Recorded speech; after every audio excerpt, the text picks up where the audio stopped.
Humor. Something we all need more of. Evolution. It's continuing. Inspiration. It arrives when you least expect it. Curiosity. That leads to inspiration. Invention. Well, that comes from curiosity. Future. Something we should all be able to look forward to. Universe. That's a big subject. So folks, you have tuned into TGV and hearty welcome to the Guiding Voice podcast series, the world's only quadrilingual podcast at this moment of recording, and we are trying to embark into multiple languages as we speak, and here we embark on transformative conversations for a better future, and we want to simplify and amplify your journey to success. I'm your host Naveen Samala, dedicated to making the world a better place by bringing you wisdom through valuable discussions with experts designed to simplify and amplify your success. And thank you so much for tuning in.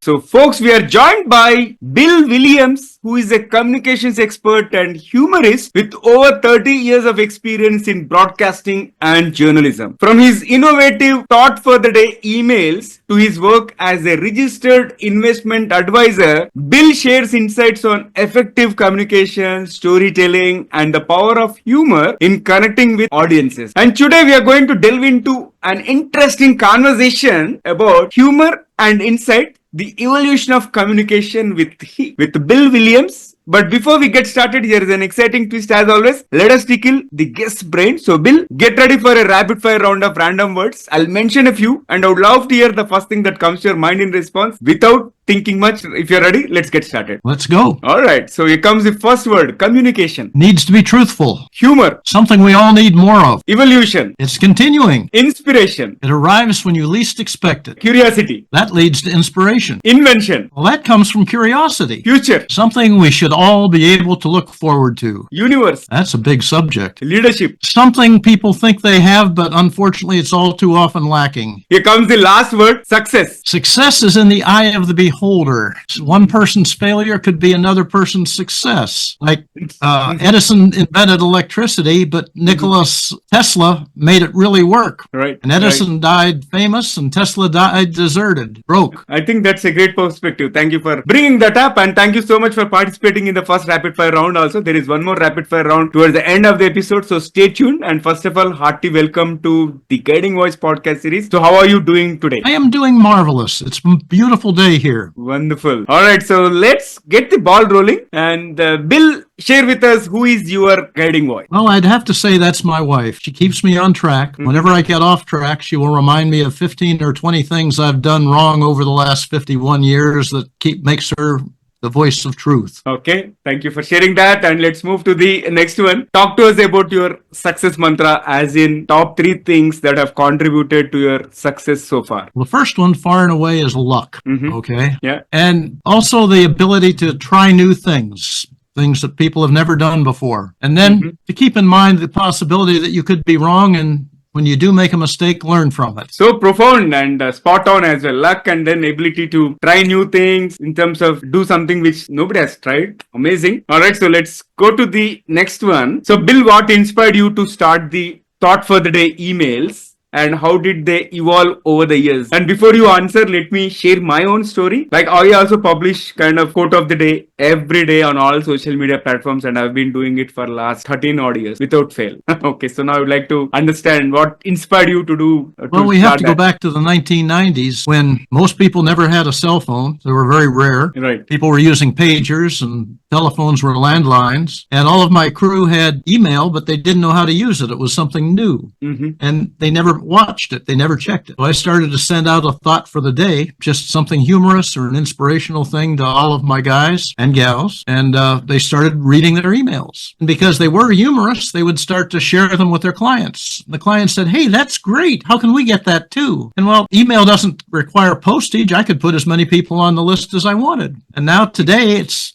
30 years later, and I'm sending it out all over the U.S. I'm sending it out to Europe, to India, and to Australia. Hundreds of people are getting it on a daily basis. And that's how it grew. It's just people wanted to hear about it, and the word spread, and I kept adding people to my list. Amazing. And that's an interesting journey altogether. And I'm curious to understand from you, how did this early internet and email technologies shape your communication strategies with your sales staff? Oh, well, like I said earlier, that was back in the days when if we wanted to keep in touch, we carried a pager. And your pager would go off, and then you'd have to find a public telephone and find a quarter in your pocket to make a call. And so the email worked out just beautifully if you were in the office. And eventually we started to have cell phones and things like that where you could get an email on your cell phone, and that was certainly an advantage, and that certainly helped spread the thing. But in the early days, keeping in touch if you were not in the office was a problem. And also, you have written a book, right, which is compiled out of the most entertaining emails, right? So out of that book, can you share some of your favorite stories or themes from these emails? Sure. There are so many. I've probably got 4,000, and we'll probably have a series of about 12 to 15 volumes of the book when it's finally done. One story that people like to hear about is this mother and her son were out grocery shopping, and they came home from the store, and first thing, little boy started digging through the groceries and pulled out a box of animal crackers, spread them out all over the kitchen table. And she said, "Jimmy, what are you doing?" He said, "Well, the box says if the seal is broken, you can't eat them, and I'm looking for the seal." Okay. Another story is not necessarily funny, but it just makes you think and appreciate things. Okay. It was winter. This lady was walking along the street downtown, and she saw this little boy looking in the window of a shoe store. She noticed he didn't have any shoes on. And she said, "Son, what are you doing?" He says, "Well, I'm just looking at all these nice new shoes." She said, "You don't have any?" "No, I don't have any." So she took him by the hand and took him into the store and asked the manager, "Could we have a place to sit down, and could you bring us a towel and a basin of warm water and also a bunch of socks that would be this boy's size?" And so she took him in the back, sat down and washed his feet and dried him off and put socks on, and then got a new pair of shoes for him and said, "I think you're going to be a lot more comfortable today." And he got up, and there were tears in his eyes, and he looked up at her and said, "Are you God's wife?" Touching. All right. And Bill, let's talk about the storytelling part. Nowadays, storytelling is treated as one of the critical factors, right? It has become such a powerful tool in communication. Why do you think it has become such a powerful tool in communication, and how can people incorporate storytelling into their daily interactions? Well, you have to realize, if you think back about it, storytelling was really the only type of communication we had for literally millions of years. We had no way of writing things down. The tales got told from one person to another, and the most popular person in the tribe, so to speak, was the guy who could tell the stories from way, way, way back. And if we look back at it, we look at the book of Genesis, which was from previous stories, and about the same time, historically in other cultures, they had the Epic of Gilgamesh, which told almost the same story in different people. And other cultures all had these storytellers, and that's the way it works. And today we have the ability to write it down and pass it on without having to remember all these things, which means we've got a whole bunch more information now than they did way back when. So it's just been a huge improvement in our lives. Got it. And I agree, even from the caveman age, right, those stories are something which are articulated in the form of pictures, in the form of paintings, and so on. Wonderful. I loved your perspective. And now let's talk about the humor part, right? So how important do you think humor is to communicate effectively, and especially in a professional setting? Well, if you're a speaker, the worst thing you want to do is sit or stand up in front of an audience and everybody has a frown on their face. Okay. So often a speaker has to talk to people and they really would rather be someplace else. But if you can tell them a funny story or a joke to get them started and they have a smile, they're definitely going to be listening to more of what you say when they're done smiling. And hopefully if you keep it up, they won't stop smiling, because a smile breaks the ice beautifully. And that's what I try to do is, keep people smiling when I'm talking to a larger group.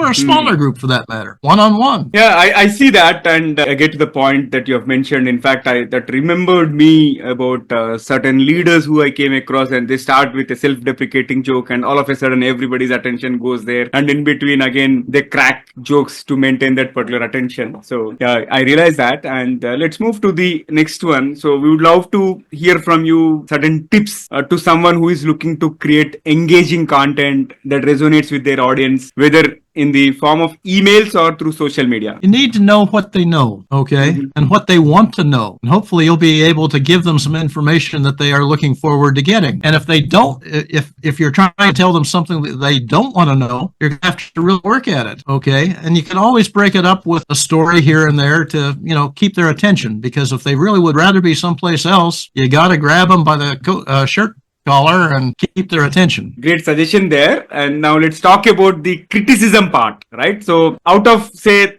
1,000 people that are part of our network, let's assume, okay, there might be at least 1 to 2% of them who might criticize everything that we put, right? Either in the form of when we write it on social media or when we speak in public. So how do you handle criticism personally, and whether in your writing or public speaking? And also, what will be your advice to others who are facing similar challenges? Keep in mind that criticism is something you can always learn from. No matter how wrong they think they are, or you think they are, pay attention to what they're saying, because they may have a hint in there of some way that you can improve. And even if you think they're really totally out of their mind and off the wall, thank them for it. You appreciate what they had to say, and you'll take it into consideration. Yeah, wonderful. Again, a simple yet powerful thought. And Bill, this has been an incredible conversation so far, and it's time for us to add some more spice and some more excitement to the episode, which means time has come for us to enter into the second rapid fire round. Hello, I'm Steve Ahern, one of the judges of the Asia Podcast Awards. I'm interrupting this episode to let you know that you're listening to an award-winning podcast. This podcast won its category in the 2024 Podcast Awards, so you know you're listening to quality. Enjoy your listening experience, and congratulations to the team who created this award-winning podcast for you. If you're ready, let's get the ball rolling. Let's go.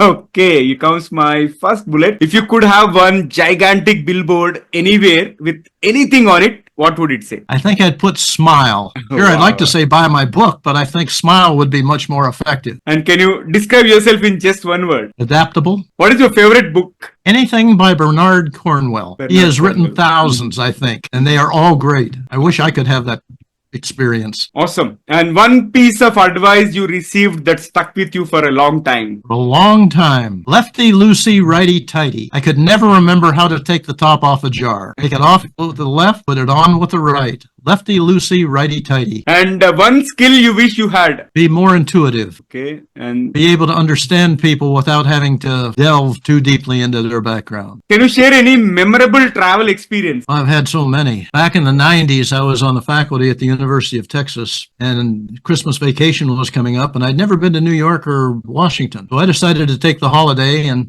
take a road trip. Well, one of my grad students needed to go to Bethesda, Maryland, and I said, okay, well, Washington will be our first stop. So we drove up. I dropped him off and visited a friend there. We drove around, visited the city. It was marvelous. I eventually lived there 20 years. Then we went to New York City, spent New Year's or Christmas Eve in New York City, went to see Fiddler on the Roof, and it was a marvelous show.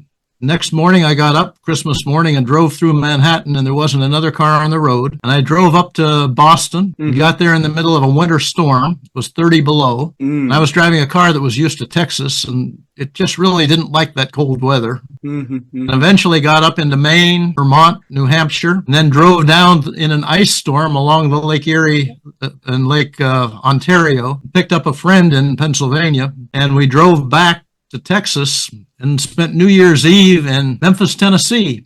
And he was a northern boy, and he'd never been in New Year's Eve in the South. And when we ate in a restaurant, they served him an extra helping of black-eyed peas and hog jowls. And he said, "What is this?" I said, "That's their traditional Southern New Year's Eve dish. Try it out." He tried it. He wasn't crazy about it, but we all had good luck for the rest of the year. It was a marvelous trip. Great. Thanks for sharing. And here comes the next bullet. If you could have dinner with anyone, dead or alive, who would it be? Leonardo da Vinci. He had more skills in one human head than anyone else I could think of. Whatever he had to say, I'm sure it would be of interest. Great. And here comes the last bullet. What is one electronic gadget that you'd like to see or invent yourself? Something that would prevent lies and untruth things on the internet. Okay. And there is a message in every response that you have been giving. I'm loving this conversation. Thank you for participating in the second rapid fire round also. And let's flip back to the mainstream. So Bill, what advice would you give to someone looking to improve their communication skills in today's digital landscape? Anyone can improve. And if you have never taken a speech course, try it. Or if you can find a local Toastmasters club, and they're all over the country. Join the Toastmasters and get up in front of people and talk. And so you won't always be good. You certainly won't be good to start with, but you never get better unless you try and get some good advice and critique. So powerful. In fact, I've been an active Toastmasters for a long time, and recently I have enrolled again, and I'm on my pathway journey again. And just today I finished my level 3 P2 speech, prepared speech number 2. So I love Toastmasters, and I also strongly recommend everybody just try Toastmasters in case if you want to excel at your communication, and also if you want to take your leadership to next level. That's an amazing advice. And Bill, thank you so much for joining me today and indulging in this engaging conversation, which is full of insights. A lot to learn from you, and thank you so much for joining me, and I thoroughly enjoyed the conversation. And how is your experience being hosted on The Guiding Voice? I've had a very pleasant time. I appreciate the opportunity to speak with you and your audience, and it's been very positive from my side. Thank you very much. All right. Thank you for the kind words, and looking forward to hosting you again in future. All right. So friends, that was our episode with Bill Williams. And before we jump into the fun trivia section, we have a quick request. In case if you have enjoyed the conversation and found it useful, please share with at least 3 of your friends or colleagues who would also like TGV, The Guiding Voice. So spread the knowledge and help others also grow just like you have been growing. All right. Now, today's trivia is about an interesting fact about a global leader renowned for his sense of humor. And I would like to talk about Winston Churchill. First fact is about humor in adversity. Churchill was known for using humor to lift spirits during some of Britain's darkest times in World War II. And one lesser known anecdote involves him quipping, "If you are going through hell, keep going." This not only reflects his wit, but also his resilience and determination, inspiring a nation to persevere despite dire circumstances. And the second fact is about playful retorts. He had a knack for humorous comebacks. When Lady Astor, the first woman to sit in Parliament, once told him, "If I were your wife, I would put poison in your coffee." And he replied, "If I were your husband, I would drink it." Interesting, isn't it? So this quick wit showcased his ability to blend humor with sharp political commentary. So that's it from the trivia perspective. Likewise, if you are aware of any leader who had great sense of humor, please let me know. If you are watching this episode on YouTube, you can comment there, or if you found this episode on audio platforms or any social media platforms, you can comment there as well. I would like to review what you say. And that's it for today. Thank you so much for tuning in and also for being part of our awesome TGV family, folks. Until next time, take care, stay inspired, and remember, the best is yet to come. Goodbye for now. See you on the next episode with another amazing guest. Take care. Love you all. Bye-bye.